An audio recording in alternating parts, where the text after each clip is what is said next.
병원 측에 이제 의료 과실이나 이런 게 의심이 될 때 우리가 할 수 있는 게 있을까요? 실제적으로 할 수 있는 게 별로 없어요.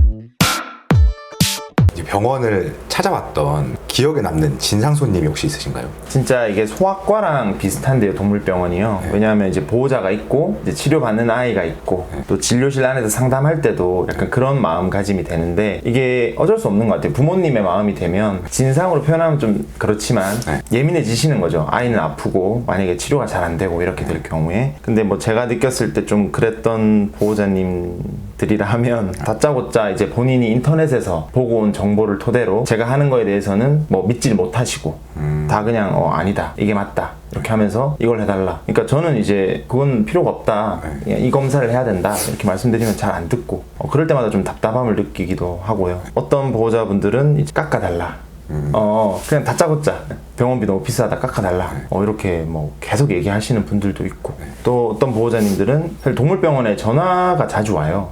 그래서 전화해서 이제 물어보시는 분들이 굉장히 많거든요. 근데 뭐 저희 병원에 다니시던 보호자님들이 또 이제 궁금한 게 있으면 저희가 이제 뭐 알려드리고 하면 되는데, 저희가 한 번도 보지 못한 강아지를 전화만으로 이제 어떻게 하기는 어렵거든요. 사실 사람들도 병원에 전화하면 이제 찾아가서 이제 진료를 보잖아요. 근데 전화로 이제 진료를 다 하려는 보호자님들도 계세요. 그래서 그러니까 증상만 얘기하면서 한 번도 이제 본 적이 없는 강아지를 저희가 그 전화만으로 하기는 굉장히 어렵기 때문에 전화 상담은 가능하지만 가급적 오셔서 저는 진료를 받아달라 이렇게 말씀을 드리죠.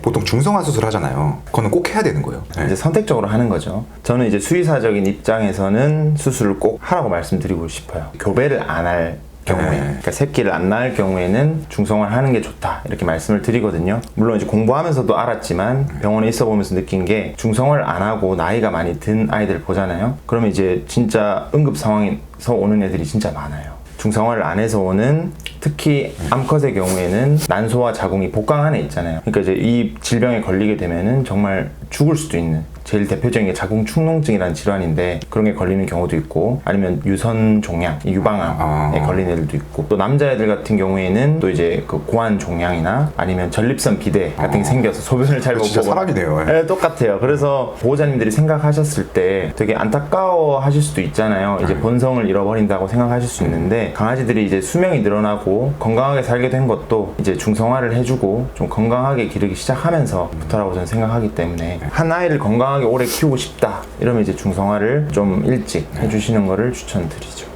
보통 몇 개월? 여자애들 같은 경우에는 이제 생리를 하는데 첫 생리 이전에 하는 게 제일 좋다고 하거든요.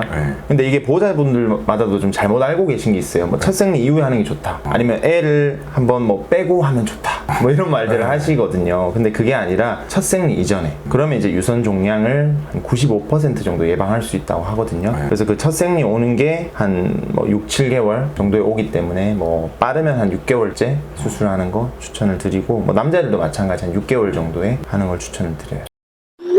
가장 심리적으로 부담을 느낄 때는 언제예요? 아무래도 이제 아이들의 이제 치료가 잘 되는 게 저희도 이제 보람도 있고, 한편으로는 이제 치료가 잘 돼야 한다는 부담감이 있는 거죠. 그래서 저는 특히 외과다 보니까 항상 이제 수술이 많고, 수술을 하려면 또 마취를 해야 되고, 그러니까 늘 이제 위험한 요소들이 굉장히 많거든요. 그래서 혹시라도 이제 어떤 부작용이 발생했을 때, 의학적으로 어떻게 할 수 없는 부분들이 발생했을 때는, 그러니까 치료가 잘 안 됐을 때죠 결국은. 그땐 저도 이제 좀 힘들고, 심적으로 진짜 뭐 잘못되어서 사망하는 경우에도 저도 이제 심적으로 스트레스 많이 받거든요. 그래서 그때는 이제 보호자님들하고 같이 좀 슬퍼하고, 진료 과정에서 어떤 치료적인 부분도 있지만 심리적인 부분도 제가 많이 챙겨드려야 되는 부분도 있고, 그런 것 같아요. 병원 측에 이제 의료 과실이나 이런 게 의심이 될 때 우리가 할 수 있는 게 있을까요? 실제적으로 할 수 있는 게 별로 없어요. 일단 그 과실 여부를 따지기도 굉장히 어렵고, 뭐 정보를 요청하시는 분들은 이제 정보를 드리기는 하지만 그거에 대해서 어떻게 과실 여부를 따지기가 굉장히 어렵거든요. 그리고 저도 이제 사실 수의사지만 그런 적이 있었어요. 제 지인분들이 모두 저한테 진료를 받으실 수는 없잖아요. 그래서 제 지인 중에서 어떤 다른 병원에 가서 진료와 처치를 받았는데 걔가 잘못돼가지고 결국 엄청 안 좋은 상태가 됐거든요.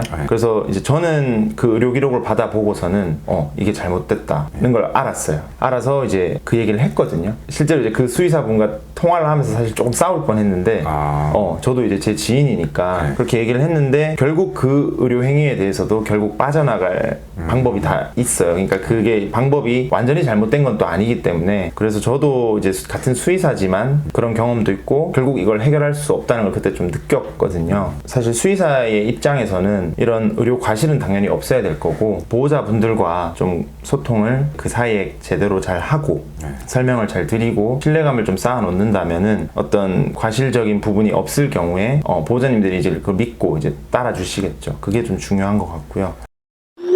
법제도의 미비함이 좀 느껴지거든요. 저 같은 경우에 선생님이 생각하시기에는 이런 법은 조금 동물에 관해서 있었으면 좋겠다 하시는 게 있으신가요 혹시? 저도 이제 동물보호법에 대해서는 좀 더 강화돼야 된다고 기본적으로 생각을 하고 있거든요. 특히 이제 예를 들어 뭐 자기 집 강아지를 진짜 때려서 사망에 이르게 하거나 아니면 뭐 길 가던 강아지나 고양이를 뭐 진짜 저 그런 사람 많더라고요. 죽여버리고 싶어 그런 사람. 그런 사람들에 대해서 법적인 게 거의 없어요. 처벌하는 게 최근에 아마 뭐 유죄 판결 뭐 하나 나온 게 있는 걸로 알고 있는데 그 벌금 받은 거. 네. 그래서 그냥 거의 이들까지는 이제 물건으로만 좀 생각을 하다가 이제 조금씩 그 법이 강화되는 것 같아요. 그래서 저도 이런 동물보호법에 대해서는 좀 더 강화가 되어야 된다고 생각하고 동물권이 조금 더 이제 올라갈 수 있으면 하는 바람이 있어요. 반려동물을 키우시는 분들께 이것만은 절대 하지 마라 하는 게 혹시 있으신가요? 요새 보면 정말 인터넷이나 아니면 유튜브에 정말 정보가 엄청 범람하고 있잖아요. 네. 그 중에서도 정말 선택적으로 잘 이제 하셔야 되는데 너무 이제 잘못된 정보를 알고 오시는 분들이 계시더라고요. 그래서 얘기하다 보면은 본인이 너무 확고하게 믿고 계셔가지고 제가 그걸 이제 다시 설득하기엔 너무 어려운 거예요. 마치 제가 이제 잘못 진료하는 약간 돌팔이처럼 이렇게 생각하시는 분들도 계셔서 그런 이제 정보가 굉장히 많은 시대라서 좋긴 하지만 그 정보를 잘 취사 선택을 하시는 게 중요한 것 같고요. 그 다음에는 강아지가 이제 너무 소중해서 요새는 거의 진짜 반려동물, 자식처럼 키우시잖아요. 근데 너무 의인화하시진 않는 게 좋은 것 같아요. 이게 어떤 의미냐면은 뭐 예를 들어 가족끼리 이제 식사를 하고 있을 때 뭐 예를 들어 맛있는 고기를 먹고 있잖아요. 그때 애기들은 꼬리를 흔들고 여기 옆에 와 있거든요. 벌써. 그렇죠. 그러면 우리도 먹으니까 그 가족이니까 너도 먹어라. 그렇죠. 마음적으로. 마음은 저도 충분히 이해를 해요. 근데 그런 거를 아이들한테 주는 거는 진짜 아이들 건강을 위해서 정말 안 되기 때문에 너무 의인화해서 아이처럼 생각하시지 마시고 강아지니까 강아지에 맞게끔 물론 애정은 정말 아이처럼 주시되 강아지에 맞게끔 그렇게 대해주시는 게 건강을 위해서는 좋을 것 같아요. 선생님께서 그 유튜브 채널도 말씀해 주셨는데 아예 그거를 좀 홍보를 해주세요. 그래야 사람들이 좀 들어가서 정보도 보고 하니까. 네. 소개를 할까요?